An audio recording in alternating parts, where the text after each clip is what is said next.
안녕하세요. 오늘은 삼국시대 주요 사건에 대해서 살펴보겠는데요. 포인트, 너무너무 중요한 세 가지, 이거 반드시 아셔야 돼요. 이 세 개만 알아도 시험에 다 맞춥니다. 삼국시대에 나오는 거는. 자, 일단 중요한 거는 4세기는 백제의 전성기였고요. 5세기, 6세기는 각각 고구려와 신라의 전성기였죠. 근데 중요한 거는 이 전성기를 맞이한 이웃한 나라의 왕은 죽어요. 한 명이. 자, 백제의 전성기를 이끈 게 근초고 왕이죠. 근데 근초고 왕 때는 고구려로 쳐들어가 가지고 고구려 왕인 고국 원왕이 원한을 품고 죽습니다. 고국 원왕. 그 다음에 고구려 전성기를 이끈 장수왕은 백제로 쳐들어가서 백제 왕인 계로왕이 계로화하면서 죽어요. 그 다음에 신라의 전성기는 진흥왕인데 진흥왕이 성왕을 배신을 때립니다. 그러니까 성왕이 성을 내면서 진흥왕한테 쳐들어갔다가 복병을 만나서 성 내면서 사망합니다. 그러니까 제일 중요한 거는 사실은 백제의 우리 시험에는 백제의 전성기를 근초고왕이 이끌었다는 내용보다도 뭐가 더 잘 나오냐면 4세기 때에 고국원왕이 죽었다 또는 언제 계로왕이 죽었다, 이 사건으로 문제를 냅니다. 그래서 이런 거죠. 예를 들어서 우리에게 시험을 물어볼 때 어떤 식으로 물어보냐면 이렇게 물어봐요. 고국원왕이 사망했는데 이전에 일어난 일은 어떤 것인가? 라고 했을 때 고국천왕이 진대법을 시행했는데 고국천왕이 진대법을 시행했다는 것도 중요하지만 기준이 어떤 거예요? 그렇지. 고국원왕이 죽었을 때 이전에 진대법이 시행이 됐구나. 언제 시행이 됐는지 기준이 얘네들이란 말이야. 얘네들을 기준으로 얘보다 앞에 일어났는지 얘와 얘 사이에 일어났는지 이거를 정확하게 아는 게 우리 시험의 핵심입니다. 굉장히 쉬워요. 예를 들어서 또 이런 것도 나올 수 있어요. 가령 무령왕, 백제의 무령왕이 22담로를 설치했거든요. 그럼 시험에는 이게 한 줄 나오면서 이렇게 나와요. 자, 장수왕에 의해서 계로왕이 사망을 했고 그 다음에 진흥왕에 의해서 성왕이 죽었는데 이 사이에 일어난 일로 옳은 것은 하면 뭘 찾아야 돼? 무령왕이 22담로를 설치했다. 이걸 알아야 돼.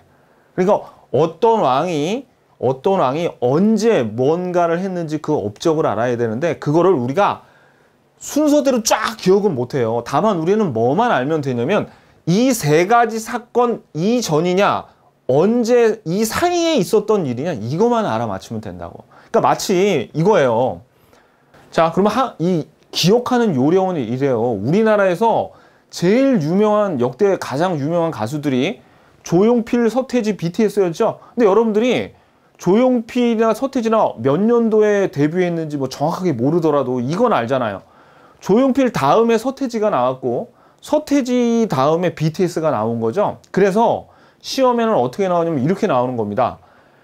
소녀시대가 지를 불렀을 때는 서태지가 환상 속의 그대를 부른 다음이었다. 맞는 거죠. 근데 소녀시대가 지를 부른 것은 조용필의 창밖의 여자를 부른 다음과 서태지의 환상 속의 그대 이전이었다. 그러면 틀린 거 아닙니까? 그죠? 오케이. 자, 그럼 이건 어때요? 신승훈이 보이지 않는 사랑을 불렀을 때는 서태지의 환상 속의 그대 이후였다. 그럼 틀리겠죠. 어떻게 보여요? 신승훈이 보이지 않는 사랑은 조용필의 창밖의 여자와 서태지의 환상 속의 그대 이전 아닙니까? 그러니까 이게 요령이란 거예요. 그러니까 한국사는 이렇게 기억하는 게 아니에요. 조용필 창밖의 여자, 신승훈, 서태지, 소녀시대, BTS를 다 기억하라는 게 아니야. 순서대로 이렇게 5명을 다 기억하는 게 아니라 제일 유명했던 가수 조용필, 서태지, BTS를 기억한 후에 그 다음에 어떻게 해요? 신승훈하고 소녀시대 이런 가수들은 조용필과 서태지 사이네? 그 다음에 소녀시대는 서태지와 BTS 사이네 라고 해서 이 가장 중요한 가수들보다 먼저야? 아니면 그 다음에 이것만 암기하시면 된다고요. 무슨 얘기인지 아시겠죠? 그래서 보세요. 우리 방금 배웠던 근초고왕이 고국원왕을 죽이고 장수왕이 계로왕을 죽이고 진흥왕이 성왕을 죽인 이게 조용필이 창밖의 여자를 부른 급이에요. 이건 서태지가 환상 속의 그대를 부른 급이고, 이거는 BTS가 피땀 눈물을 부른 조용필, 서태지, BTS급의 삼국시대에 가장 중요한 거야. 그럼 우리는 이걸 외웠죠. 이걸 외웠으면 가령 광개토 대왕이 신라를 구하기 위해서 군사를 파견하였다. 이거는 장수왕보다 먼저 일어났네. 근초고왕이 고국원왕 죽였을 때보다 장수왕, 계로왕 죽이기 요 사이에 일어났네. 요렇게 알 수 있어야 돼요. 무슨 얘기인지 아시겠죠? 아까 뭐 고국천왕의 진대법이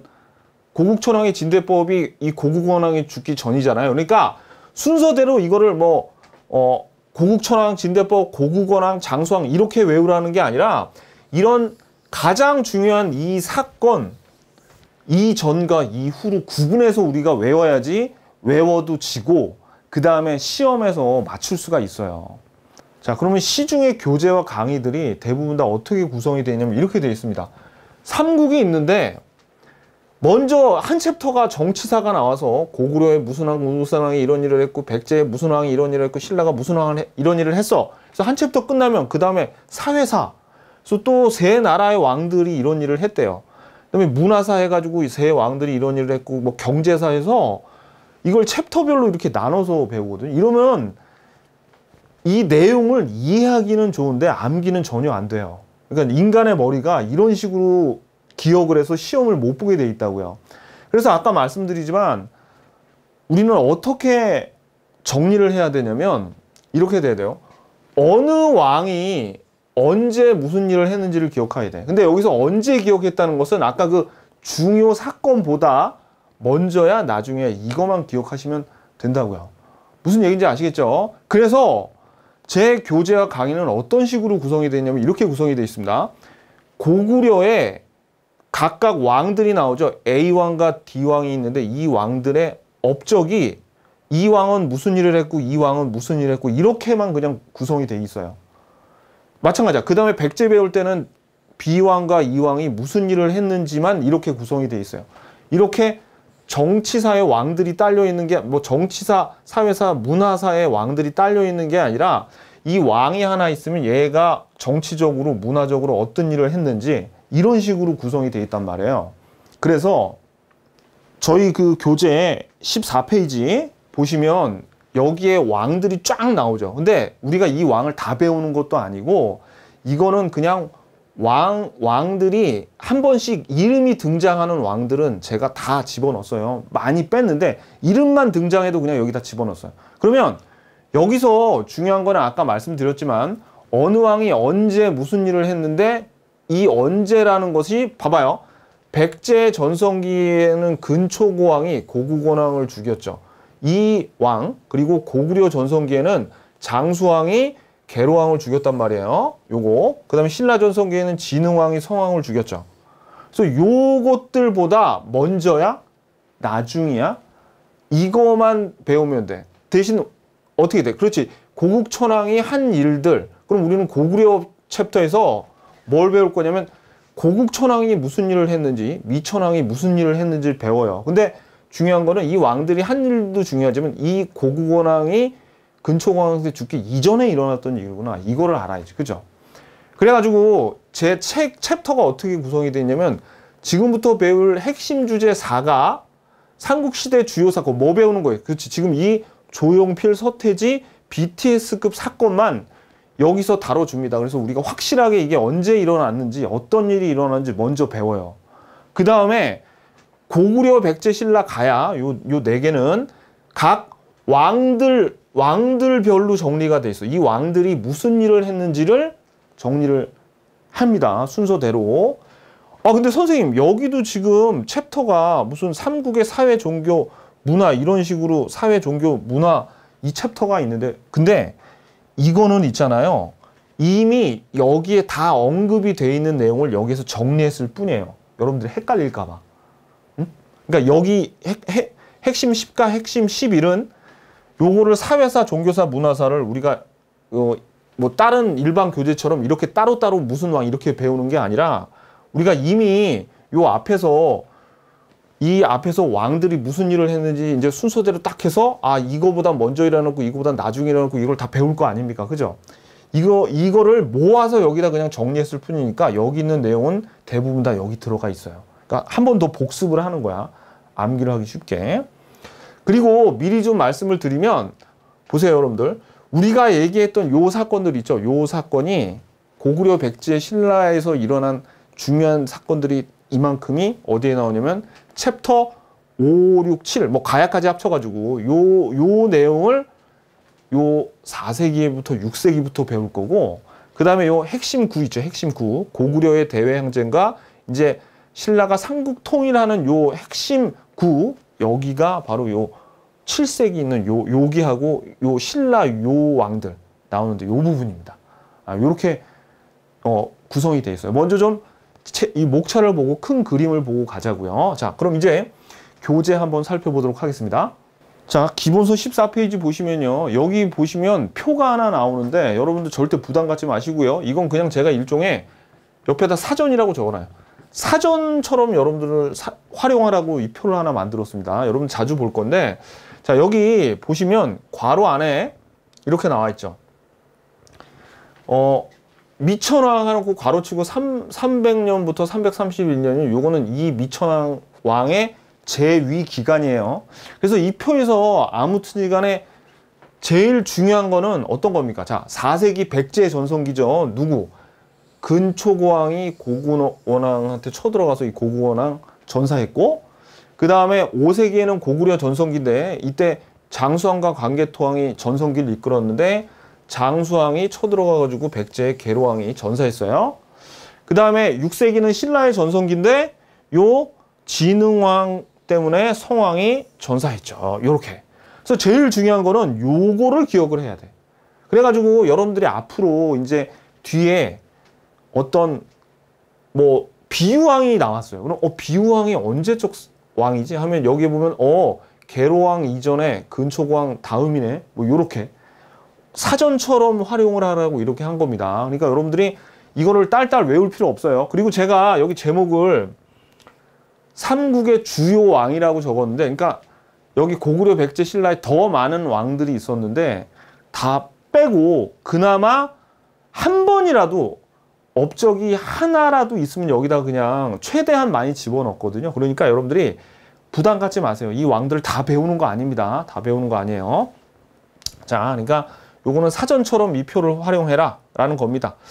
자, 그리고 그 밑에 이제 네모 2번을 보시면 고대 국가의 특징이라고 나와있죠. 자, 고대 국가의 특징은 뭡니까? 우리가 저번 시간에 초기 국가를 배울 때 연맹 왕국에서는 이 부족장들이 거의 왕이 있긴 하지만 부족장들이 힘이 세가지고 이 군장, 그러니까 부족장인 군장들이 그 지역을 지배한다 그랬죠. 근데 이제 고대 국가가 되면서 왕의 힘이 세져요. 그래서 이 군장들이 왕 밑으로 들어가서 중앙 귀족 관료화 된다 그랬습니다. 그죠? 지금 그 내용을 배우는 거예요. 그 내용을. 자, 이 고대 국가의 특징은 여기서 요 나머지 세 개가 왕권 강화하고 관련이 있는데요. 아까 말씀드렸듯이 왕의 힘이 세니까 부자 간의 왕위를 세습을 해요. 그죠? 그 다음에 요 군장 세력들이, 그러니까 요 군장들이 원래 자기 부족들을 다스리고 있었죠. 이렇게 얘네들이 다 왕 밑에 중앙 귀족으로 편입이 됩니다. 그런데 이 율령반포라는 게 법을 만드는 거거든요. 법을 만들어서 원래 이 군장들이 자기 부족들을 다스리고 있으면 여기에도 그 부족 내 이 부족과 이 부족의 법이 다르겠죠. 그러니까 어떻게 국가에서 법을 만들어 가지고 야, 니네 부족에서 쓰던 법 그거 안 지켜도 되고 국가에서 만든 법을 지켜. 이렇게 해서 이 군장으로부터 벗어나게 만드는 거예요. 그러니까 결국은 왕의 이제 백성들이 되는 거죠. 그래가지고 이렇게 율령을 반포해서 중앙집권 체제를 확립하는데 또 요 군장들을 어떻게 해요? 그 뭐 군장이 다스리던 부족의 크기나 그런 걸로 등급을 나눠놔요. 등급을 나눠놔서 그걸 관등제라 그럽니다. 그런 다음에 그 관등에 따라서 옷도 관복, 옷도 다른 색으로 다 입혀놔. 이러면 이 군장들이 서로 분열이 되겠죠. 그러니까 어떻게 더 왕의 힘이 강해지는 겁니다. 법을 만들고 관복제와 관등제를 마련해서. 그 다음에 불교 수용도 마찬가지입니다. 이 불교 수용도 각각의 부족들이 원래 자기들이 믿는 토속신이 있어요. 좀 나쁘게 말하면 잡신이라고 볼 수 있겠죠. 그럴 때는 이 부족의 서로 단합도 잘 안 돼. 왜냐하면 요즘에도 종교 전쟁하지 않습니까?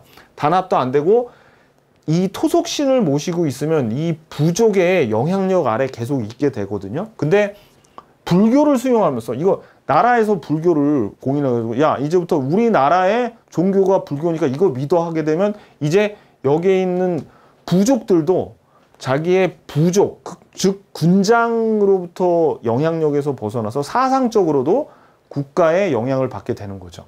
그러니까 이것도 중앙 집권이 되는 거죠. 중앙 집권 왕권 강화하고 관련이 있어요. 그 다음에 왕권이 강화가 되면서 정복 활동을 통해서 영토를 확장합니다. 그죠? 그래야지 이제 여기 있는 그 영토를 확장해야지 더 많은 생산을 할 수 있고 그 다음에 이런 그 신하들을 다스릴 수도 있겠죠. 그래서 영토 확장을 통해 경제력이나 군사력을 성장을 시켜요.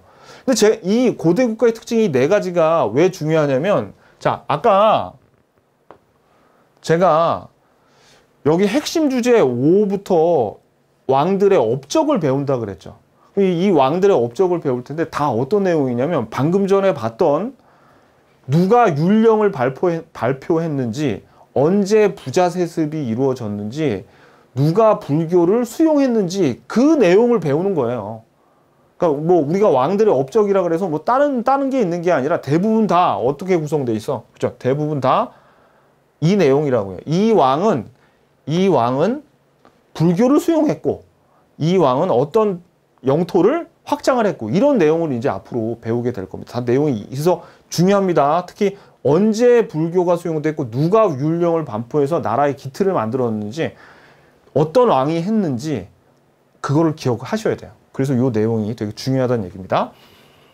자, 그 다음에 15페이지 보시고요. 15페이지 보시면 이제 우리가 각각의 주요 사건을 한번 보자고요. 자, 근초고왕 4세기가 백제의 전성기였죠. 근초고왕이 평양성이 이 고국원왕이 있는 평양성을 공격을 해가지고 고국원왕이 전사했다는 거. 연도는 외울 필요 없어요. 그냥 한 4세기 정도 요거만 아시면 됩니다. 그래서 이게 굉장히 중요한 사건입니다. 백제 근초고왕은 고구려 평양성을 공격하여 고구려의 고국원왕 자 이름도 알아야 돼요. 고국원왕은 고국원왕으로 등장하지 않고요. 아니, 고국원왕으로도 나오지만 그냥 이름 사유가 죽었다 이렇게 나와요. 사유가 죽었어. 를 전사시키고 황해도 일도까지 자 이거 뭐 황해도 일대 진출 뭐 이런 게 중요한 게 아니라 고국원왕을 근초고왕이 어떻게 해요? 죽였어. 요게 중요해요. 요 사유. 사유를 죽였어. 사유를. 고국원왕이 사유입니다. 이름도 알아두시죠. 그 다음에 자 아까 장수왕이 계로왕을 전사시키기 이전에 굉장히 중요한 일이 있는데 자 광개토 대왕이 신라를 구원한 적이 있어요. 왜냐면 일본 왜가 신라를 쳐들어와요. 그래가지고 신라가 화들짝 놀래가지고 광개토 고구려에 원병을 좀 보내달라 그래가지고 그래서 신라의 내무랑이 고구려에 사신을 보내서 좀 도와줘요 라고 광개토 대왕한테 요청을 해서 광개토 왕이 자 그래서 저기 봐. 내무랑이 고구려에 사신을 보내. 내무랑이 사신을 보냈죠.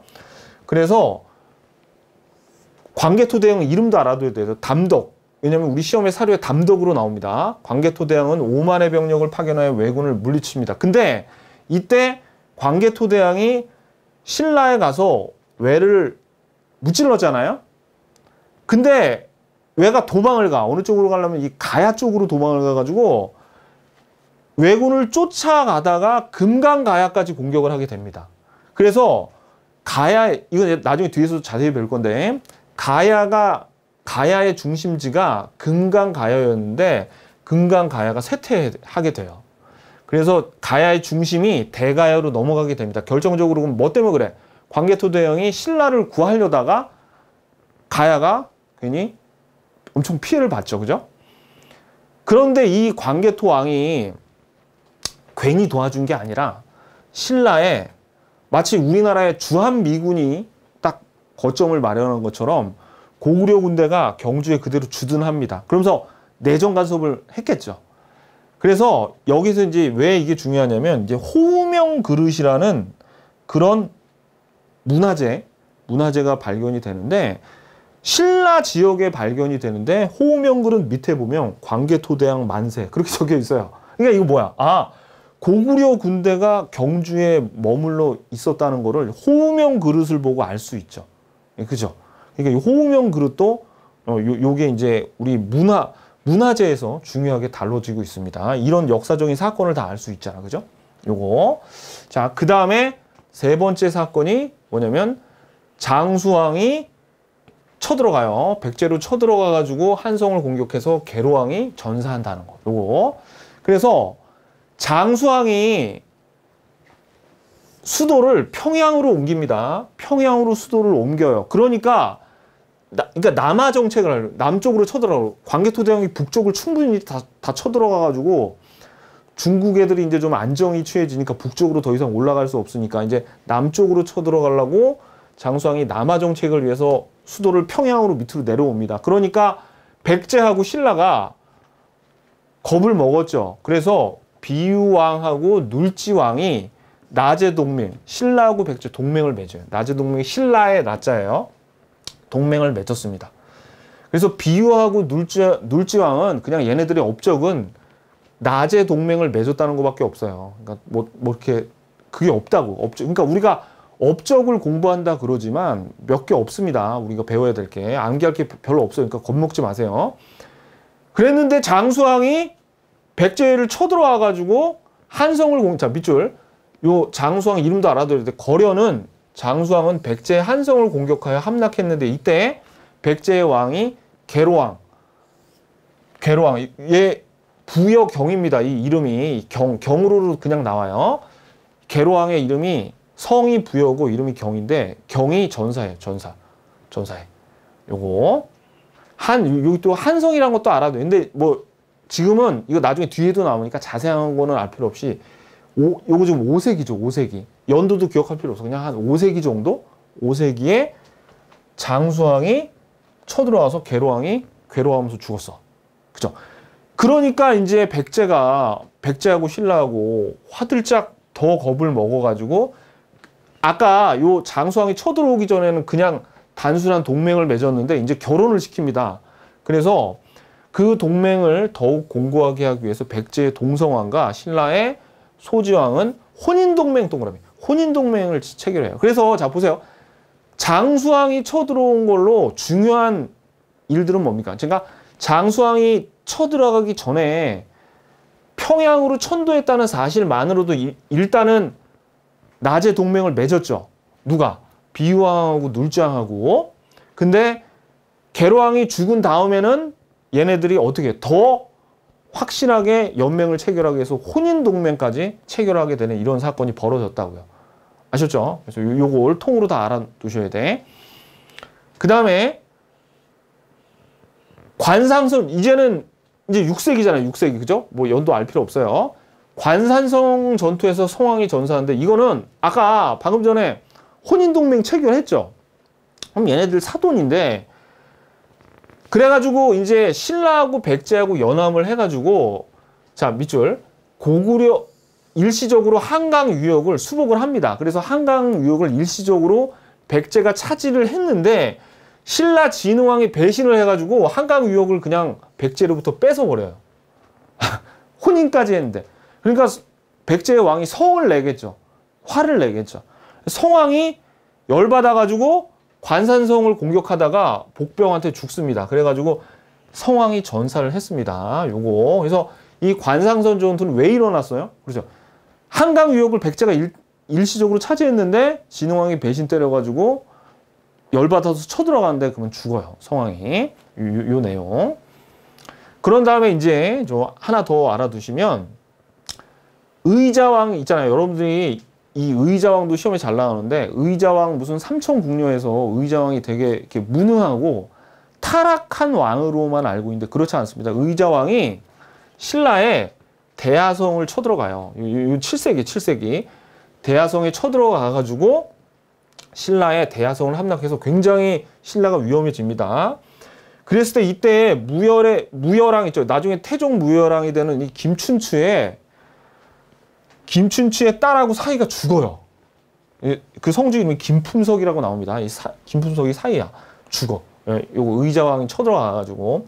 그래가지고 이 김춘추가 고구려로 가가지고 이때 영계소문이 고구려의 실권자였는데 영계소문한테 우리 좀 도와줘라고 해서 동맹을 체결하려고 그랬는데 영계소문이 그럼 한강 내놔 임마.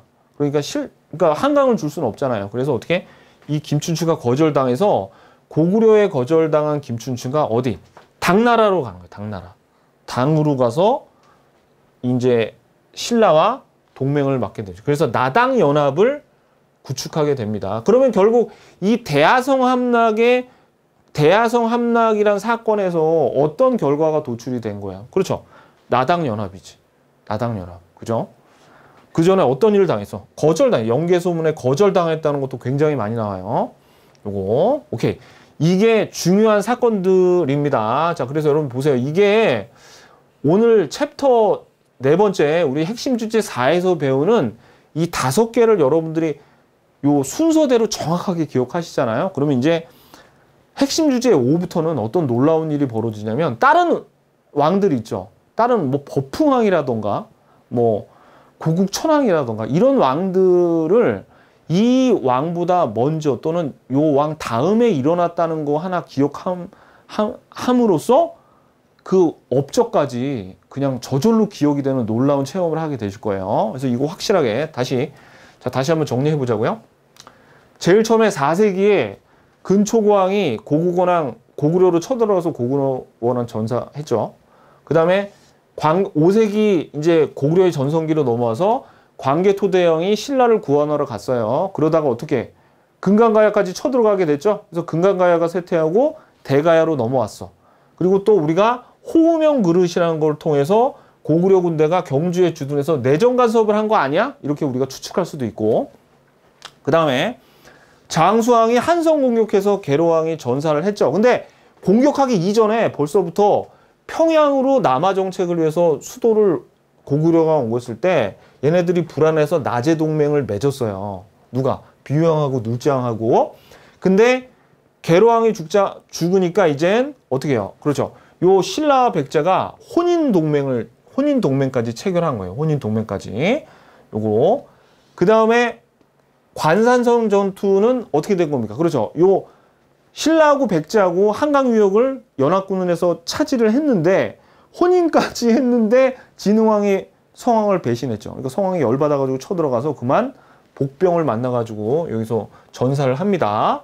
그 다음에 의자왕이 대야성을 함락을 했죠. 신라의 대야성을 함락을 했을 때 나중에 태종 무열왕이 되는 김춘추의 딸과 사위가 이때 사망하죠. 그죠?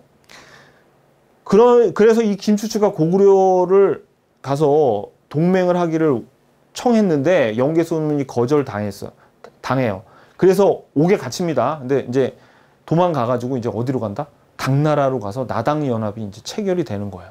무슨 얘기인지 아시겠죠? 순서대로 각각 몇 세기입니까? 그렇죠. 4, 5, 6, 7세기까지 여러분들이 이 제일 중요한 거 5개 이 사건을 확실하게 아시자고요. 자, 그래서 오늘 포인트 볼까요? 자, 오늘 포인트를 보시면 자, 제일 중요한 거 죽은 왕들을 기억해야 돼. 4세기 백제 전성기에는 근초고왕이 고구려왕을 전사시켰고 5세기 고구려 전성기에는 장수왕이 계로왕을 전사시켰고 6세기 신라 전성기에는 진흥왕이 성왕을 전사시켰다. 이거를 가장 기본적인 우리의 기준으로 딱 잡고 계셔야 됩니다. 아셨죠? 자, 그러면 기출문제 이 내용만 알아도 웬만큼 맞출 수 있다는 걸 우리 기출문제 풀면서 확인을 해 보자고요.